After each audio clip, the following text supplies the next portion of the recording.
कि आइए इस लोकतंत्र के पावन पर्व पर हम अपने मतदान का इस्तेमाल करें, अपनी भारत की राष्ट्र की एकता अखंडता को निर्माण के लिए और भारत की मजबूती के लिए अपने मतदान को उसी क्षेत्र में दें जिस क्षेत्र में जिस पार्टी बेहतर रूप से काम करने का कार्य करेगी। तो आपका किस तरफ झुकाव है? झुकाव तो हमने बताया कि यदि एशिया के वर्ल्ड के पूरे देश को ले लिया जाए, बेबुनियादी ढांचों को लेकर के या रोड के निर्माण को लेकर के, शायद दुनिया एक मिनट किस पार्टी की तरफ आप झुकाव हम बता रहे हैं। विश्व की लेवल पे यदि तुलना किया जाए तो जितनी तेज भारत में बेबुनियादी ढांचे और रोड का निर्माण किया गया है, उतना तेज शायद ही विश्व में कोई शक्तिशाली देश के द्वारा किया गया होगा। और इससे प्रति आपको समझ में आ गया कि मेरा किस पार्टी के प्रति झुकाव है। अच्छा, बिल्कुल। आपका पार्टी यानी कि क्या नाम है जी आपका? मेरा नाम रामबरन है। आपके हमारे चैनल पे आपका बहुत बहुत स्वागत है। आप ये जो चुनाव का माहौल चल रहा है, किस मुद्दे पे आप वोट करना चाहेंगे, किस पार्टी को वोट करना चाहेंगे? पहले तो धन्यवाद आपके दर्शकों को। मैं कहना चाहूँगा कि आपका मतदान राष्ट्र विरोधी तत्वों के प्रति कयामत के रूप में उभरेगा। आपका एक मतदान राष्ट्र के निर्माण के लिए मजबूती के साथ खड़ा करने के लिए आपका ये मतदान होना चाहिए। और आपका मतदान यदि भारत की संस्कृति छुपी हुई तो उसको गौरवपूर्ण लाने के लिए होगा। आपका मतदान जो धारा 370 आपका केवल आपने एक मत दिया और धारा 370 जो कि टेम्परेरी जम्मू कश्मीर से था उसको कितनी आसानी से हटा दिया गया। आपका एक मतदान 500 सालों से अटकी हुई मुद्दे को जो सुप्रीम कोर्ट में था, राम मंदिर निर्माण करने का कार्य किया गया। आपके इस मतदान की इतनी शक्ति है कि आपके एक मतदान से नागरिकता संशोधन विधेयक लाया गया जिसमें से परसिक्यूटेड लोग जो पाकिस्तान, अफगानिस्तान, म्यांमार में हिंदू प्रताड़ित हो रहे हैं, वो आएंगे भारत तो उनको भारत सरकार नागरिकता देगी। आपका मतदान उस पक्ष पे होना चाहिए जो पिछले 20 महीनों से फ्री राशन उत्तर प्रदेश की सरकार के द्वारा लोगों को मुहैया कराया जा रहा है। आपका मतदान आने वाले 2 कानून के प्रति होना चाहिए।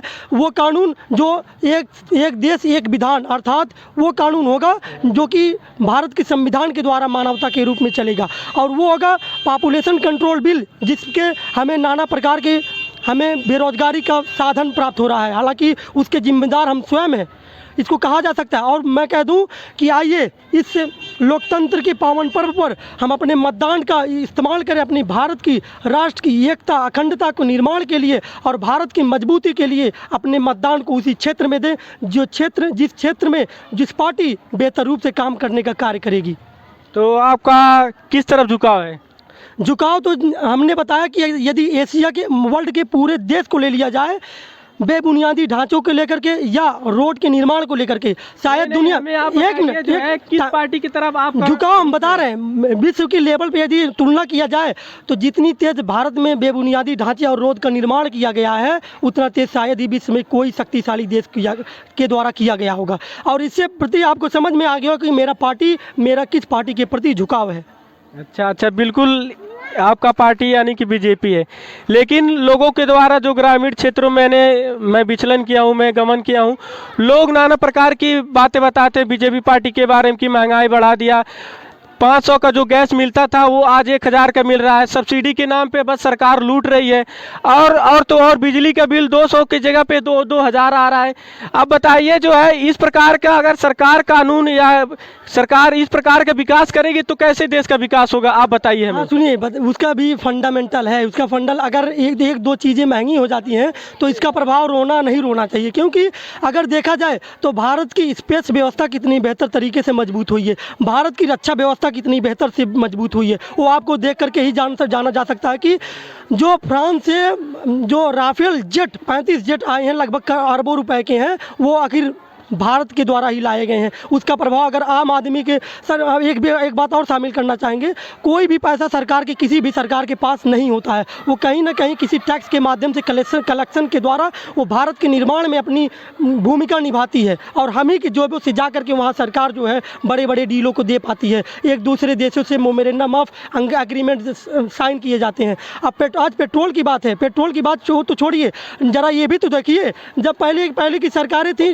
जब सरकारें आतंकवादी आते थे, माइंस मार के लोगों को चले जाते थे, किसी भी प्रकार का कोई कार्यवाही नहीं किया जाता था। आज मोदी जी के नेतृत्व में उनकी विदेश नीति कितनी मजबूत हुई है। और यूं ही नहीं, पाकिस्तान में घुस करके सीधे घुस करके मार के हमारी सेना आती है। ये होती है भारत की नेतृत्व। और एक बात और शामिल करना चाहूँगा, यूक्रेन में फंसे हुए भारतीयों की, आज पाकिस्तान के कुछ विद्यार्थी वहाँ पर रो रहे हैं, लेकिन पाकिस्तान सरकार वहाँ पर जो है बुलाने का कार्य नहीं कर रही है। लेकिन भारत सरकार उस पर तुरंत अपने सरकारी खर्चों से वहाँ के छात्रों को लाने का कार्य कर रही है। अगर ये बताइए, अगर हम 2-3 चीज़ें अगर महंगी हो गई तो उसका रोना चाहिए कि हमारा राष्ट्र मजबूत हो रहा है, उसके प्रति हमें अपनी सवाल को जो है बुलंद करने की आवश्यकता है, अपने मतदान देने की आवश्यकता है। बिल्कुल बिल्कुल, आपने सत्य बात कहा कि सच बात है कि हम लोग को अगर 1-2 चीज़ महंगा हो जाते हैं तो उसका रोना नहीं रोना चाहिए। और थोड़ा सा मेरे पास समय का अभाव है, इसलिए और क्वेश्चन इनसे नहीं करना चाहेंगे, लेकिन इन्होंने जो भी बात कहा पॉइंट टू पॉइंट एकदम एक नंबर की सभी बातें सत्य हैं। और इनका कहना यही है कि हमारे जो देश के प्रधानमंत्री हैं या देश के राष्ट्रपति हैं, जो भी हों, वो सारे अपने देश की सुरक्षा के लिए जो भी कदम उठा रहे हैं, एक नंबर का सब सारे सच बात हैं।